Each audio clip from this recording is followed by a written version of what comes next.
Perhatian, PDKT online akan dimulai beberapa saat lagi. Mari siapkan hati kita untuk memuji dan menyembah Tuhan.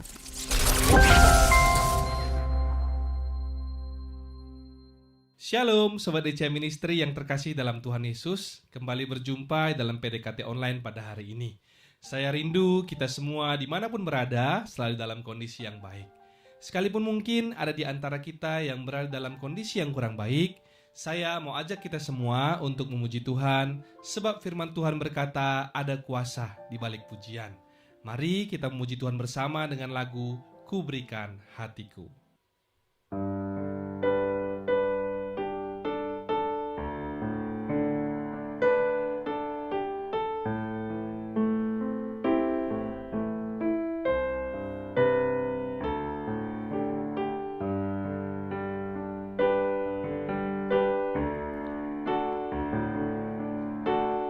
Inilah rinduku kepadamu,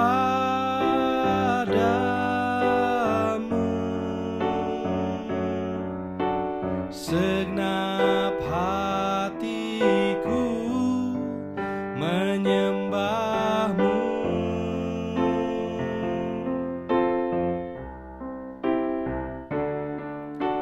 Seluruh jiwaku memujimu,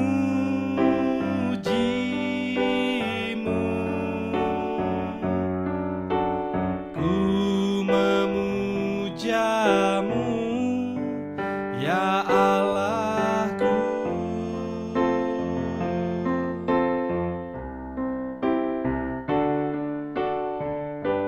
Ku berikan hatiku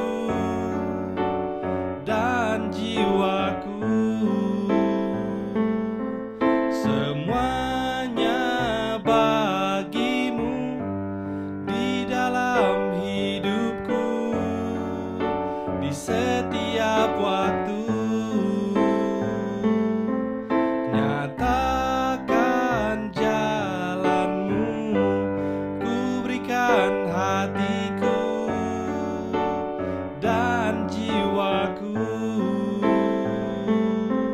semuanya bagimu di dalam hidupku, di setiap waktu. Nyatakan jalanmu, nyatakan jalanmu, nyatakan jalanmu. Mari kita bersatu dalam doa. Terima kasih Tuhan Yesus buat penyertaan-Mu bagi setiap kami Tuhan sampai dengan hari ini Bapa. Ya Tuhan Yesus, sebentar kami akan mendengarkan firman-Mu Bapa. Tuntunlah kami Tuhan agar kami senantiasa semakin mengerti apa yang ingin Tuhan sampaikan bagi kami pribadi lepas pribadi. Sembunyikan hamba di balik salib-Mu ya Tuhan Yesus. Sama-sama kita yang percaya dan berdoa katakan amin. Hari ini kita akan belajar sebuah kebenaran yang disampaikan dalam firman Tuhan melalui sebuah pohon ara yang dikutuk oleh Yesus saat berada di tengah perjalanan antara Betania dan Yerusalem. Judul sharing firman kita pada hari ini adalah pelajaran berharga dari pohon ara yang dikutuk. Sebelum kita lanjutkan, mari kita baca bersama terlebih dahulu firman Tuhan di dalam Markus 11 ayat 12-14 dengan judul perikop Yesus mengutuk pohon ara. Ayat 12 demikian firman Tuhan. Keesokan harinya sesudah Yesus dan ke-12 muridnya meninggalkan Betania, Yesus merasa lapar dan dari jauh ia melihat pohon ara yang sudah berdaun. Ia mendekatinya untuk melihat kalau ia mendapati apa-apa pada pohon itu. Tetapi waktu ia tiba di situ, ia tidak mendapat apa-apa selain daun-daun saja, sebab memang bukan musim buah ara. Maka katanya kepada pohon itu, jangan lagi seorang pun makan buahmu selama-lamanya. Dan murid-muridnya pun mendengarnya. Yesus mengutuk sebuah pohon ara ini adalah salah satu dari sekian banyak mujizat yang Tuhan Yesus lakukan, namun kali ini agak berbeda. Sebab biasanya Tuhan Yesus melakukan mujizat yang memulihkan dari sesuatu yang sakit, rusak ataupun hancur. Kali ini Tuhan menghancurkan sebuah pohon. Yang jadi pertanyaan dan sekaligus juga akan menjadi pelajaran berharga bagi kita semua adalah alasan mengapa Tuhan mengutuk pohon ara ini. Apakah Tuhan itu jahat ataupun ia semena-mena? Tentu tidaklah demikian. Sebab segala sesuatu yang Tuhan lakukan di dalam firman-Nya pasti mengandung sebuah pelajaran yang indah dan berharga kepada para murid-murid-Nya dan kepada kita semua orang percaya. Poin pertama, pelajaran berharga yang dapat kita ambil dari pohon ara yang dikutuk oleh Tuhan Yesus adalah jadilah pribadi yang berintegritas. Berintegritas itu maksudnya konsisten antara perkataan maupun perbuatan. Kalau kita melihat alasan mengapa pohon ara ini dikutuk oleh Tuhan, sebenarnya karena pohon ini menipu. Sebab dari jauh Tuhan Yesus melihat pohon ara ini berdaun lebat, tapi setelah Yesus mendekati, setelah Yesus tiba di sana, ia tidak mendapati apa-apa. Mungkin kita sering menemukan orang-orang yang tahu firman, berkata-kata tentang firman, namun tidak hidup sesuai dengan apa yang mereka katakan. Nah, sebenarnya inilah yang Tuhan tidak mau dari kita. Yang Tuhan mau adalah kita menjadi pendengar, sekaligus juga menjadi pelaku firman Tuhan. Tidak hanya berhenti pada memperkatakan firman, tapi juga diikuti dengan tindakan yang nyata. Sebab kekristenan bukan berbicara soal seberapa jauh kita menguasai atau menghafal firman, melainkan berbicara mengenai kehidupan sehari-hari kita. Apakah sudah menghasilkan buah atau belum? Saya berbicara ini bukan berarti kita tidak perlu untuk tahu dan memahami firman loh ya teman-teman. Tapi mari kita jadikan apa yang kita baca dan renungkan itu menjadi sebuah gaya hidup dengan cara mengaplikasikannya di dalam kehidupan kita sehari-hari. Poin kedua, pelajaran berharga berikutnya yang dapat kita ambil dari pohon ara yang dikutuk itu adalah jadilah pribadi yang tulus apa adanya. Menjadi pribadi yang tulus apa adanya berarti tidak menjadi pribadi yang penuh dengan kepura-puraan alias munafik. Seperti pohon ara yang kelihatan dari jauh berdaun lebat, namun ketika didekati tidak menemukan buah di sana, itu ibarat pepatah yang berkata dalamnya laut dapat diduga, dalamnya hati siapa tahu. Suatu gambaran sikap ataupun perbuatan yang selalu ingin terlihat baik di depan orang lain, namun ternyata di dalam hati sebenarnya tidaklah demikian. Firman Tuhan dalam Yeremia 17 ayat 10 berkata, Aku Tuhan yang menyelidiki hati yang menguji batin untuk memberi balasan kepada setiap orang setimpal dengan tingkah langkahnya, setimpal dengan hasil perbuatannya. Oleh sebab itu sangatlah perlu untuk menjaga agar setiap pribadi kita selalu memiliki motivasi yang benar, tulus di dalam mengerjakan apapun, baik itu dalam membangun hubungan dengan sesama, terlebih lagi di dalam melayani Tuhan. Sebab motivasi yang ada dalam hati secara otomatis nantinya akan mempengaruhi baik itu pikiran, tindakan, maupun perilaku, bahkan juga reaksi kita. Motivasi yang benar tentu saja akan menghasilkan tindakan yang benar dan akan menjadi berkat bagi banyak orang. Dan demikian pula sebaliknya.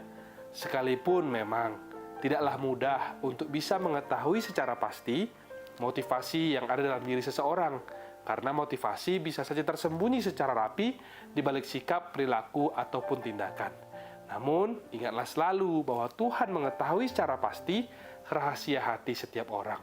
Ia tidak hanya berhenti pada melihat dan menilai apa yang kita berbuat, namun lebih dari itu, ia juga menilai, memperhatikan, dan menyelidiki motivasi kita.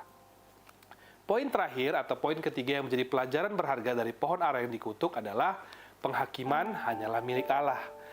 Peristiwa pohon ara yang dikutuk ini merupakan sebuah peristiwa yang bertujuan untuk mengingatkan para murid-muridnya bahwa penghakiman mutlak berada di tangan Tuhan Yesus. Tuhan berhak memberikan penghakiman karena Dia adalah Allah yang kudus. Allah memberi penghakiman sesuai dengan standarnya. Karena penghakiman mutlak berada di tangannya, maka Ia berkuasa untuk memelihara dan menjaga, bahkan Ia berkuasa untuk menghancurkan dan membinasakan sesuatu yang dirasa tidak pantas di hadapannya. Firman Tuhan dalam Mazmur 17 ayat 2 berkata, daripadamulah kiranya datang penghakiman, matamu kiranya melihat apa yang benar. Tuhan akan menjadi hakim yang adil dan Ia tentu juga akan membela kita apabila kita benar di hadapannya. Kalau kita ingin mendapatkan pembelaan dari hakim yang adil yaitu Tuhan itu, maka kita juga harus hidup benar dengan melakukan kebenaran yang Tuhan Yesus sudah perintahkan di dalam firman-Nya. Tindakan Yesus mengutuk pohon ara ini juga bertujuan untuk mengajarkan kepada kita bahwa menjadi seseorang pribadi yang berguna di hadapannya, kita harus menjalankan panggilannya di dalam kehidupan kita sehingga kita menghasilkan buah yang lebat. Jadi kita ulang kembali, ada 3 pelajaran berharga buat kita dari pohon ara yang dikutuk. Yang pertama, jadilah pribadi yang berintegritas, pribadi yang konsisten antara perkataan maupun perbuatan, tidak berhenti hanya menjadi pribadi yang tahu tentang firman saja, namun berlanjut kepada tindakan yang nyata, lalu menjadikan setiap kebenaran di dalam firman sebagai hidup kita sebagai orang Kristen. Sehingga orang di sekitar kita bisa juga merasakan hidup kita berbuah dan menjadi berkat bagi banyak orang di sekeliling kita. Poin berikutnya atau poin kedua, jadilah pribadi yang tulus apa adanya. Tidak menjadi pribadi yang pura-pura, melainkan menjadi pribadi yang memiliki motivasi yang benar kapanpun dan dimanapun, baik itu ketika dalam membangun hubungan dengan sesama, terlebih lagi di dalam pelayanan. Dan poin ketiga, sekaligus menjadi poin yang terakhir, penghakiman adalah milik Allah. Tuhan berkuasa untuk menghancurkan dan membinasakan sesuatu yang dirasa tidak pantas di hadapannya. Tuhanlah adalah hakim yang adil, yang juga akan membela kita apabila kita benar di hadapannya. Kalau kita ingin mendapatkan pembelaan dari Tuhan, maka kita juga harus hidup benar dengan melakukan kebenaran yang Tuhan sudah perintahkan di dalam firman-Nya. Demikian sharing firman hari ini. Tuhan Yesus memberkati. Sebelum kita menutup perjumpaan kita pada hari ini, mari kita bersama bernyanyi lagu Tetap Setia.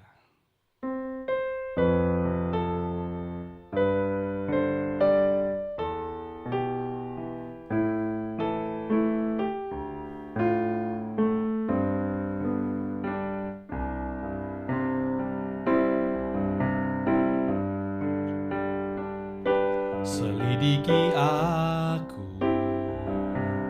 lihat hatiku, apakah ku sungguh mengasihimu, Yesus, Kau yang Maha Tahu dan menilai hidupku, tak ada yang tersembunyi bagimu.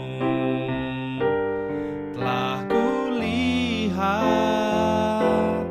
kebaikan-Mu yang tak pernah habis di hidupku. Ku berjuang sampai akhirnya Kau dapati aku tetap setia. Telah kulihat kebaikan-Mu yang tak pernah habis di hidupku.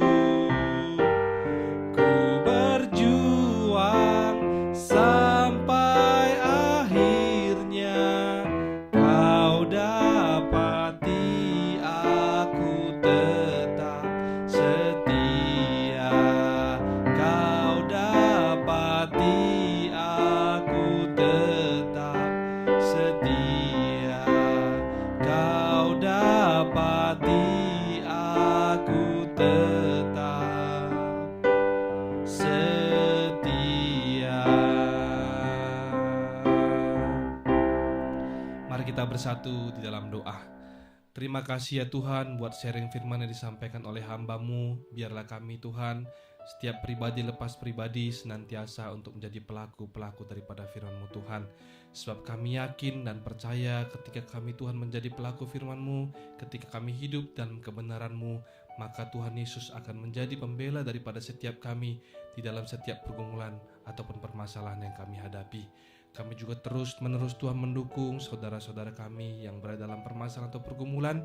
Kiranya Tuhan Yesus yang memberkati mereka, yang melindungi mereka, serta memberikan jalan keluar bagi mereka pribadi lepas pribadi. Terima kasih Tuhan Yesus. Mari sama-sama kita angkat tangan mau menerima berkat daripada Tuhan. Terimalah kiranya berkat dari Allah Bapa, cinta kasih Tuhan Yesus Kristus, penyertaan Allah Roh Kudus akan menyertai hidupmu mulai hari ini bahkan sampai kali yang kedua Tuhan Yesus datang menjemput kita. Namamu tercatat di dalam kitab kehidupan. Dalam nama Tuhan Yesus yang percaya dan diberkati, katakan bersama-sama, amin, amin, amin. Tuhan Yesus memberkati, shalom dan sampai jumpa.